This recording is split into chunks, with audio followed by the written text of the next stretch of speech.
A maioria de nós já sabe que a gente precisa fazer exercício. E quanto mais velho a gente vai ficando, se a gente para de se mexer, começa a doer tudo. Coluna, braço, perna, não é assim? Mas a gente precisa aprender a fazer atividade física também com segurança. Por isso, hoje eu tenho o prazer de receber aqui no canal um mega de um especialista, o Aurélio Alfieri Neto. Eu vou apresentá-lo melhor a vocês. É o seguinte, o Aurélio Alfieri Neto, ele é educador físico com licenciatura plena e bacharelado, especialista em treinamento desportivo e em psicologia corporal. É youtuber, sim, gente. Ele tem um canal de mega sucesso, com 1 milhão de seguidores. Tem até aplicativo. Ele ensina especialmente a gente, né? Pessoas mais idosas, a fazer atividade física com diversão, com prazer, que faça bem à saúde. Super prazer, Aurélio, recebê-lo aqui no programa hoje. Olá, tudo bem? O prazer é todo meu. Eu estou muito feliz aqui desse convite para a gente poder levar informações aí úteis para todo mundo, né, que está assistindo e acompanhando a gente. Então, Aurélio, é possível mesmo no meio dessa pandemia, a gente usufruir de exercício mesmo dentro de casa? Com certeza, com certeza. Na verdade, assim, nós precisamos nos movimentar, né? Então, tá cada vez mais provado e a gente pega todos os estudos científicos relacionados a isso, e a gente percebe que o movimento é a base da saúde, a base da qualidade de vida de todo mundo. E daí, agora no momento da pandemia, as pessoas começaram a procurar outras formas eficientes de fazer exercício de maneira segura também.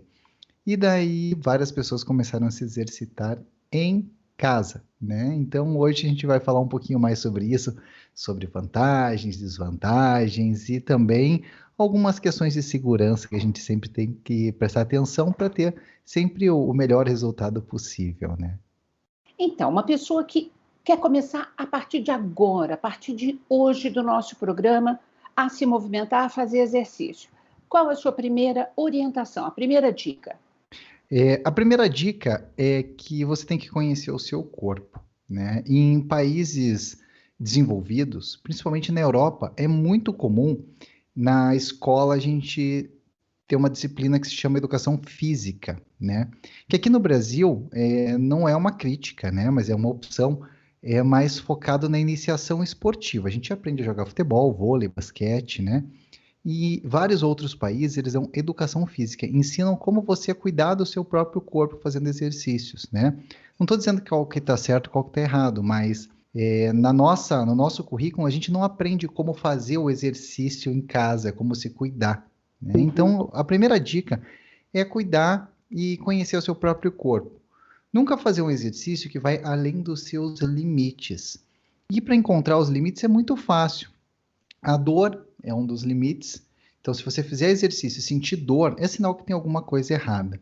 Ou o movimento está errado, ou você está com algum machucado que não deve forçar naquele momento, né?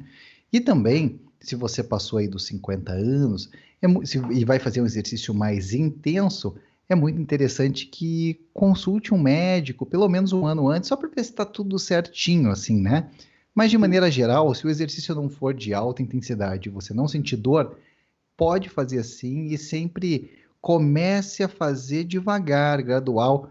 É muito comum, Lina, as pessoas irem com muita sede ao pote, né? Ficam Uhum. lá 10 anos sem fazer nenhum tipo de exercício e de repente, de uma hora para outra, querem tirar o atraso, né? Fazendo muita coisa. Então, começar sempre de leve, sentindo e ouvindo o corpo.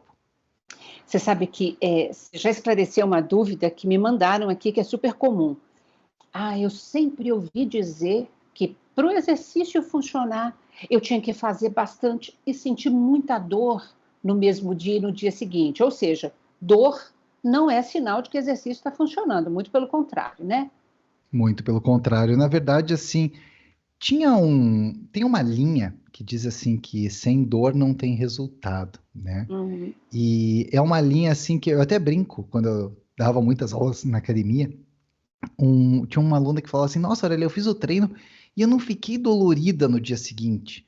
Uhum. Daí eu falei assim, nossa, eu posso trazer um taco de beisebol aqui, daí te dou umas porradas e você vai sentir bastante dor no dia seguinte, né? Então existe assim uma cultura de sofrimento no Uhum. exercício. E a gente consegue ter ótimos resultados sem sofrer. Isso que é o mais interessante. O que a gente precisa é ter o hábito. A gente precisa acelerar um pouco o coração, acelerar um pouco mais a respiração, transpirar um pouquinho, né? Fazer alongamentos, estirar, mas não precisa sentir dor, né? A dor tem que ficar para aquelas pessoas que ficam sentadas no sofá e não fazem nada, né? Essas sim que vão ficar com a dor. Tá certo. Por exemplo, é uma pessoa que quer começar a fazer exercício. Você falou em hábito, né? Qual que é a sua dica? Porque as pessoas sabem que precisam, mas resistem porque acham chato, porque, enfim, não tem vontade, tem preguiça, né? Como é que a gente cria o hábito? Nossa, para criar o hábito é muito simples. Você sabe que tem um livro no início da faculdade, há um pouco mais de 20 anos atrás, né? Eu li esse livro, era do Nuno Cobra, o treinador lá do Ayrton Senna, Hum. e ele falava que para criar o hábito tinha que começar com 20 minutos por dia. E daí, logo depois, eu li um livro do filho dele, que tinha estudado na USP, né? E ele falou assim: Nossa, mas 20 minutos, pai, por dia é muito pouco. Não vai trazer uma alteração fisiológica. E daí o pai sábio olhou para o filho e falou assim: mas eu não quero treinar o corpo dele agora, eu quero treinar o cérebro.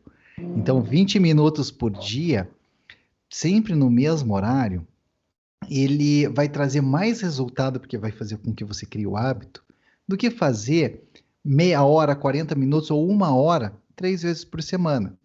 Que fisiologicamente vai trazer o mesmo resultado.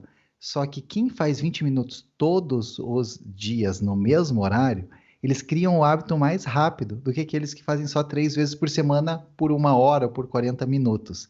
Então, repetir várias vezes num curto espaço de tempo facilita esse hábito.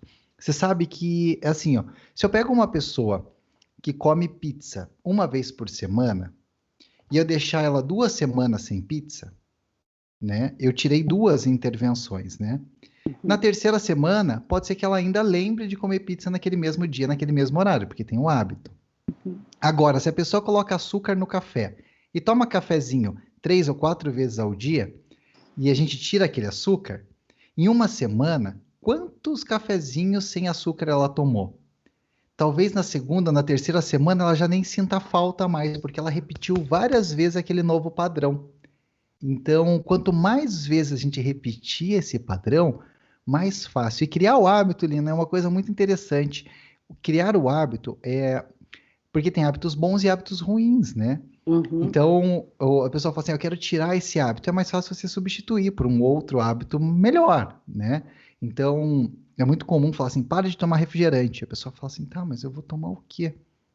Uhum. Né? Fala assim, tome mais água, né? E coloque no lugar do refrigerante. Às vezes fazer esse tipo de substituição é mais eficiente do que a gente pensar. Mas quando a gente pensa em hábito, é simplesmente fazer alguma coisa sem precisar fazer esforço. Uhum. Então, por exemplo, ninguém vai dormir e falar assim: nossa, amanhã eu vou ter que levantar, escovar os dentes e amarrar o sapato. Ninguém pensa isso. Já é automático. Você levanta, escova os dentes, ninguém sente dor para escovar os dentes. Ai, que preguiça de escovar os dentes, né? E espero que não, Aham. né? Espero que não. Mas o exercício é a mesma coisa. Quando você cria o hábito, ele entra na rotina e você não precisa mais fazer esforço, não precisa mais marcar na agenda, não precisa mais ficar preocupado com aquilo. Você simplesmente faz. E tem assim, um horário de manhã, ou à tarde, ou à noite, que é mais adequado para a gente se exercitar? Tem. O melhor horário é aquele horário que você se sente bem fazendo. E olha que isso é bem interessante, porque algumas pessoas de manhã não se sentem bem para fazer o exercício. E se sentem bem fazendo à noite e dormem melhor. Outras pessoas, quando fazem exercício à noite, têm dificuldade de pegar no sono.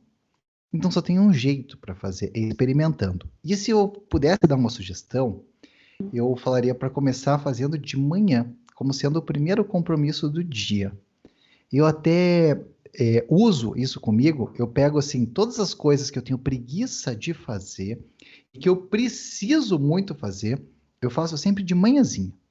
Eu faço, entre aspas, assim, já resolvo aquele problema. E deixo para o final do dia aquelas coisas que eu tenho certeza que eu vou querer fazer, sabe? Então, Nossa, que dica boa! porque assim, se eu falo assim, eu quero assistir um filme bem legal, eu não vou começar meu dia assistindo filme. Eu vou começar fazendo o roteiro daquele vídeo importante que eu tenho para fazer e que está atrasado já, vamos supor. Então eu vou começar o dia fazendo aquilo, depois eu faço uma outra tarefa e assim, o exercício para mim, como ele já é um hábito, eu não preciso ficar tão preocupado com isso, né? Mas se para mim o exercício fosse uma tarefa que eu precisasse colocar na rotina, eu já ia fazer ele como a primeira atividade do dia, sempre no mesmo horário, assim fica muito mais fácil. Porque você já começa a ter o dia assim vitorioso, você fala assim, esse dia já comecei ganhando, né? É ótima dica, viu? Vou praticar também com o meu exercício diário. Muito bom. Agora, aproveitando ainda nesse primeiro bloco, precisa calçado apropriado, roupa apropriada, ou eu posso fazer levantar de pijama e já fazer exercício? Qual que é a tua orientação? Pois olha, se quiser fazer sem roupa, pode fazer também, não tem problema. Contanto que você feche as cortinas e não deixe ninguém ficar te espiando, né?